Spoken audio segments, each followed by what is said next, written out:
పెద్ద ఆయన ఎన్టీఆర్ దగ్గర పనిచేశా, మన నాయకుడు చంద్రబాబు నాయుడు గారి దగ్గర 3 సార్లు మంత్రిగా పనిచేసే అదృష్టం నాకు కలిగింది. 3వ తరం యువ నాయకుడు లోకేష్ బాబు గారితో కూడా కేబినెట్ లో కొలీగ్ గా పనిచేసే అవకాశం జరిగింది. 3 తరాలతో కలిసి పనిచేశాను.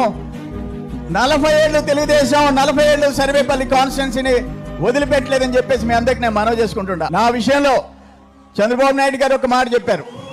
ఎందుకు చంద్రమోహన్ నువ్వు వచ్చి అక్కడ హెడ్ క్వార్టర్స్ లో పనిచేయి, హెడ్ ఆఫీస్ లో పనిచేయి, ఇండైరెక్ట్ ఎలక్షన్ లో చూస్తాము, ఎందుకు సర్వేపల్లి అంటావు? 19లో కూడా నీకు సర్వేపల్లి నేను వద్దు, వేరే తిరిగి పంపిస్తానన్నా. కాదు, నువ్వు సర్వేపల్లి కావాలన్నావు, ఆలోచించుకోమని చెప్తే, కాదు ఈ ఒక్కసారి మా నాయకులు కార్యకర్తలు నాకే ఇవ్వమని అడుగుతున్నారు సార్ అంటే కన్సిడర్ చేసి మీ ముందుకు పంపించాడని చెప్పేసి నేను మనవి చేస్తుండా.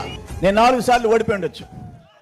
నేను ఆస్తులు అమ్ముకున్నానే కానీ ప్రజల ఆస్తులు కొల్లగొట్ల, ప్రజల కోసం బతికాం. అధికారంలో ఉంటే మా నాయకుల దగ్గర స్పెషల్ జీవో తెచ్చాం, ప్రతిపక్షంలో ఉంటే పోరాటాలు చేసి ప్రజల పక్షాన నిలబడ్డాం. ఈ ఒక్కసారి నాకు ఓటేసి తలెత్తుకుని తిరిగేటట్టుగా చేయమని చెప్పేసి మీ అందరినీ నేను అభ్యర్థిస్తున్నా. ఈ ఒక్కసారి ఇంకొకసారి డైరెక్ట్ ఎలక్షన్లో లేకుండా మీ ముందు మీకు సేవ చేస్తాను.